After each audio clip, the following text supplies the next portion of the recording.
तव कथामृतं तप्तजीवनं कविभिरीडितं कल्मषापहं श्रवणमंगलं श्रीमदाततं भुवि गृह्णन्ति ये भूरिदा जनाः।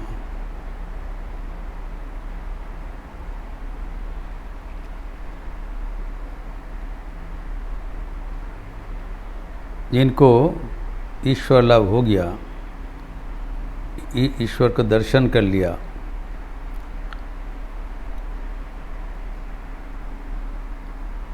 आत्मा स्वरूप का ज्ञान प्राप्त कर लिया,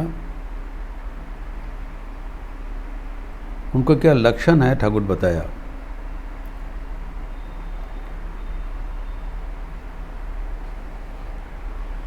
बातचीत हो रहा है पशुपति बसु के साथ नंद बसु के गृह में। श्री राम कृष्ण कह रहे हैं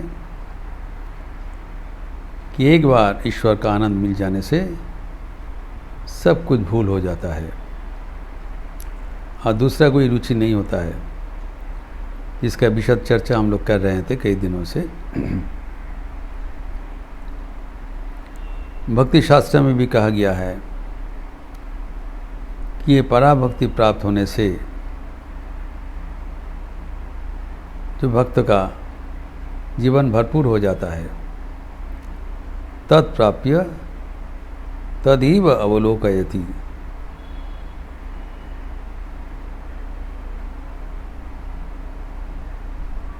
तदेव शृणोति तदेव भाषयति तदेव चिंतयति। उनका बात ही वो सुनना पसंद करते हैं, उनका चिंतन करते हैं, भगवान का ही, भगवान का वाणी सुनना चाहते हैं।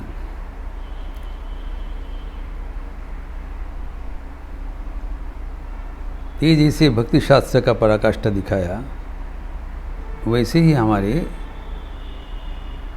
जो पतंजलि योग मार्ग है, योग मार्ग में भी राजयोग जिसको कहलाता है, अनुरूप अनुभव होता है। वहाँ पर भी ऐसी कहा गया है योग शास्त्र में। वहाँ पर कहा गया है कि जब तक मन निम्न भूमि में रहता है,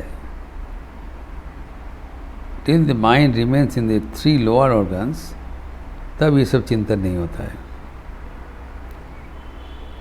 जब मन एकत्रित होकर, एकाग्र होकर हृदय मंदिर में उसका अवस्थान होता है,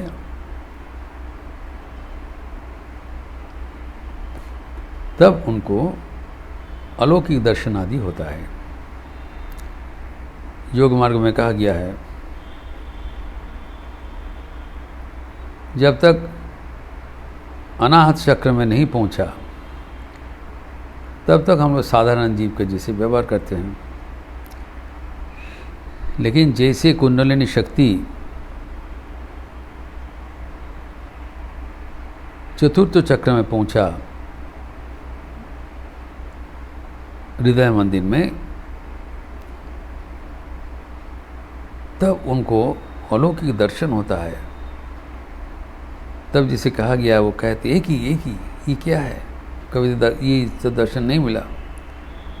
तो वो दर्शन होने के बाद उनका रुचि बदल जाता है।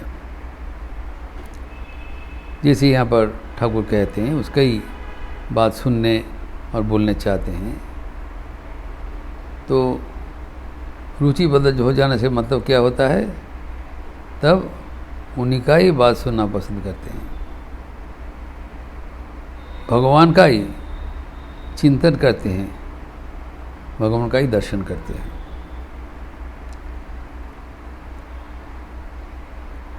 तो जैसे बताया कि भगवान को ही दर्शन करते हैं, अपलक दृष्टि दर्शन करते हैं। जब वो कुंडलिनी शक्ति कंठ चक्र में जाते हैं, विशुद्ध चक्र में जाते हैं, तब कहा गया है वहाँ पर सिर्फ भगवान का बात ही कहेंगे, भगवान का बात ही सुनेंगे। तदेव भाषयति तदेव शृणोति। ठाकुर कहते हैं दूसरा कोई प्रसंग होने से उठ के चले जाते हैं। ही does not entertain, he does not participate in such when talks. ये हमें ध्यान से देखना पड़ेगा। योग मार्ग में ऐसी हुआ है। तो धीरे धीरे जैसे भक्ति मार्ग में हमें उपलब्धि होता है, योग मार्ग में भी होता है, बात एक ही है। तो तब और दूसरा कोई अवान्तर विषय में मन नहीं जाते हैं। एक वैष्णव शास्त्र में कहा जाता है मन कैसे एकाग्र हो जाता है। श्रीमती राधिका कहते हैं जब तक कृष्ण के साथ उनका संपर्क नहीं हुआ तब तक जीवन एक प्रकार का चल रहा था। कहते साध करे शिखेছিলেম काव्यरस যত कालार पीड़िते पड़े सब हইল हत। पहले हमारा नाना प्रकार का राधिका कह रहे हैं एक्स्ट्रा करिकुलर एक्टिविटीज़ था, रुचि था, नाना प्रकार का काव्य एवं अलंकार मैं सीख लिया ताकि हम उसी अनुसार जीवन में कुछ कर सके। लेकिन उनके साथ जैसे प्यार का रिश्ता बन गया, जब एक दफ़े भगवान का स्वरूप उन्मोचन हुआ तब सब कुछ ध्वस्त हो गया। और कोई काव्य अलंकार में और कोई रुचि नहीं है।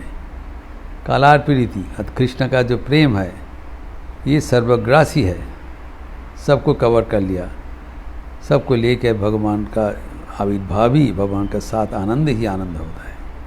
ये आनंद का बाढ़ में सब कुछ एकदम प्लावित हो जाता है। The tidal wave of bliss out of God's pure love inundates everything, और कोई बचता नहीं। तब और कोई दूसरा इंटरेस्ट नहीं होगा।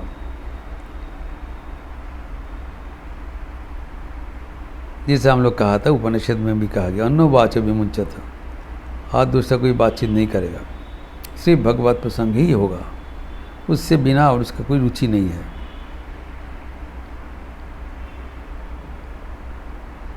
तभी ठाकुर कहते हैं जिसका वो अवस्था नहीं हुआ है, सबको तो ऐसे नहीं होता है, जिसको हो गया वो जो भी हो उसको तो आखिर आनंद का प्राप्त का ठिकाना मिल गया, संधान मिल गया। और जिनको नहीं होता है उसका क्या अवस्था है वो भी ठाकुर बता रहे हैं।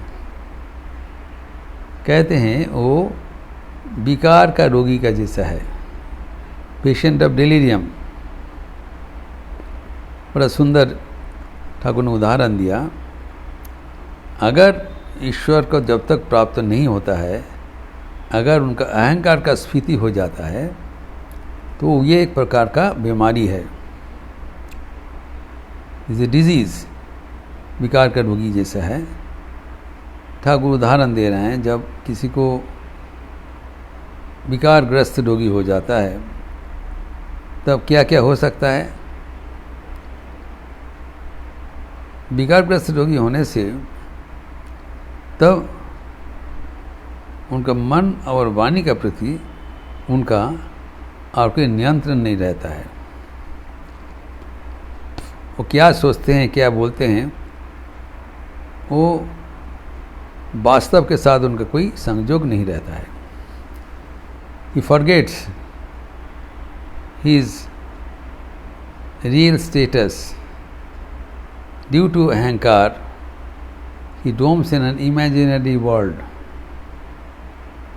ये विकार का रोगी, एक तो रोग है, रोग के लिए जो कष्ट है, पीड़ा है, वो झेलना पड़ रहा है, लेकिन वो मानसिक रूप से भी ग्रस्त हो जाता है। एंड जो एक प्रकार का विकार को बताया, जब उसमें अहंकार पैदा हो जाता है तो अपने को एकदम असाधारण समझते हुए वो जो भोग मार्ग जो बोल रहे हैं करेंगे वो संभव नहीं है। लेकिन ठाकुर कहते हैं जब ऐसी होता है तो विकार रोगी क्या कहते हैं, हम 5 सेर चावल का भात खाऊंगा, मैं इतना बड़ा बड़ा लोटा उसका पानी पी लूँगा। ये उनका मानसिक भारसाम्य नहीं है, इसलिए बोल रहे हैं।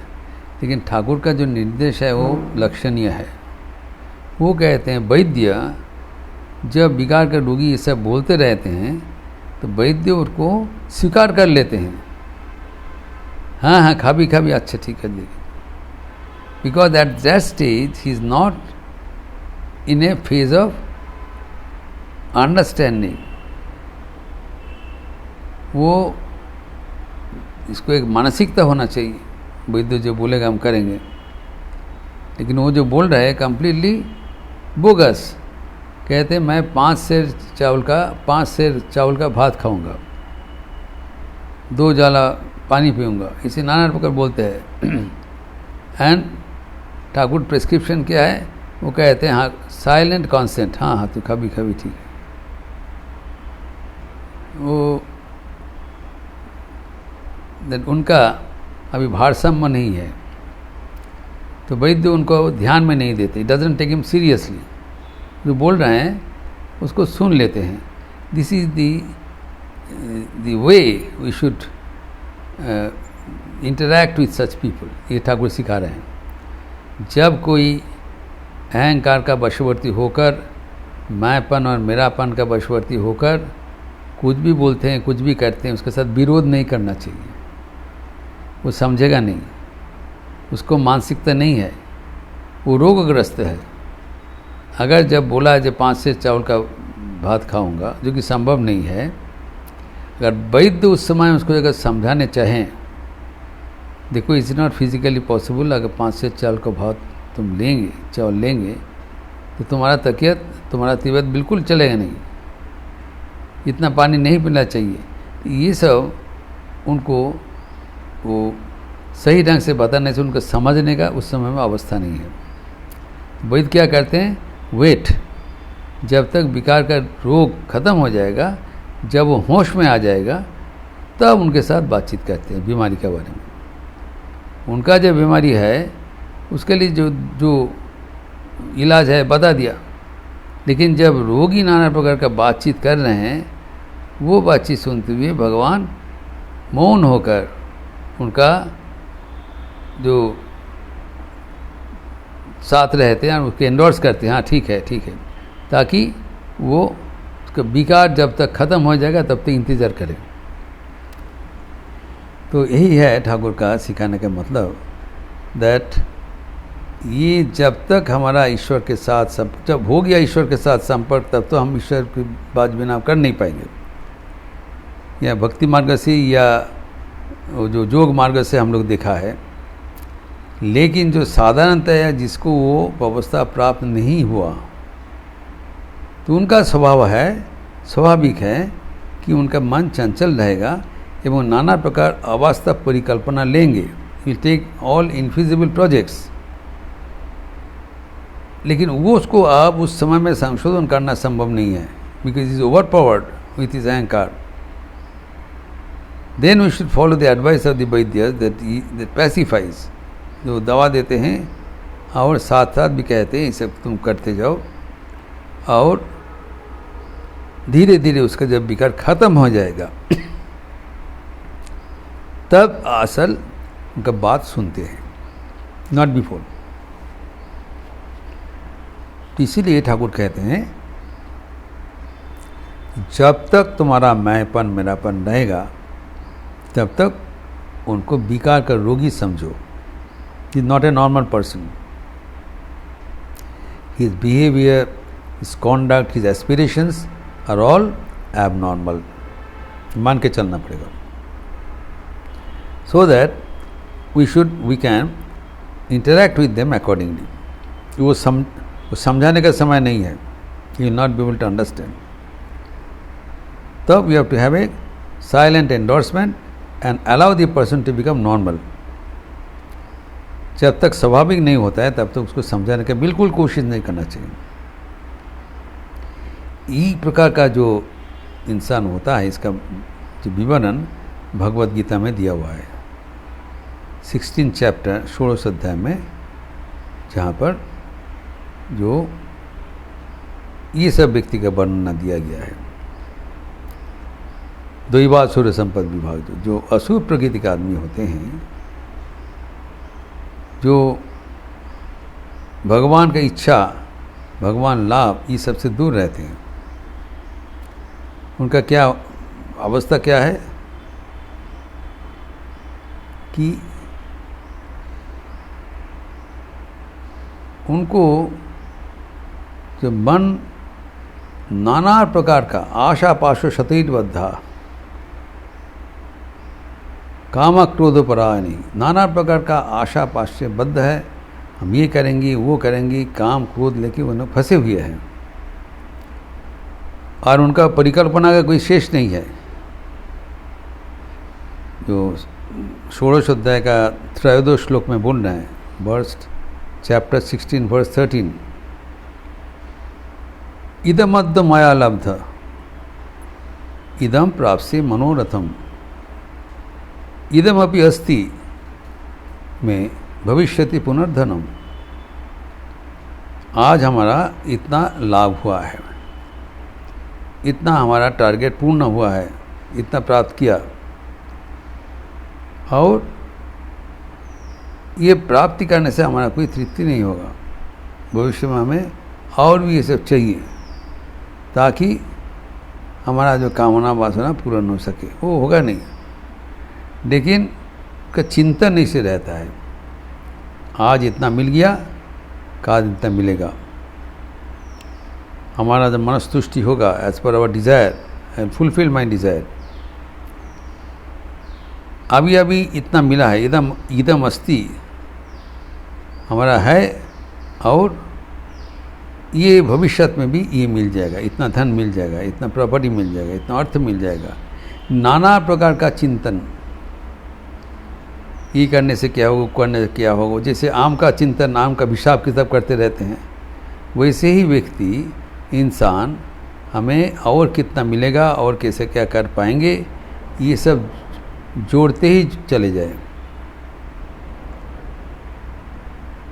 ये करते करते जब वो हो जाएगा तो उसका क्या होगा, तो जिस लक्ष्य के लिए ईश्वर प्राप्त, ये मानव जीवन प्राप्त हुआ है, वो व्यर्थ हो जाए।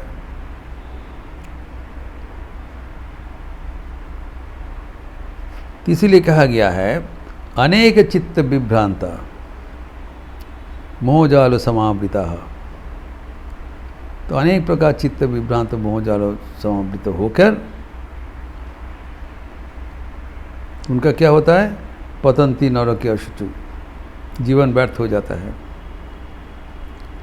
तो ठाकुर दोनों चीज़ बता दिया कि जो भक्त है उसको सावधान रहना चाहिए ताकि उनका मैंपन और मेरापन, काम क्रोध का जो ये मत्तता, उससे दूर रहना चाहिए। नाना प्रकार से समझाया, ये एक प्रकार का मद है, शराब पीने का है, नशा लग जाता है, और ये एक रोग है, लेकिन डिलीरियम डिजीज़।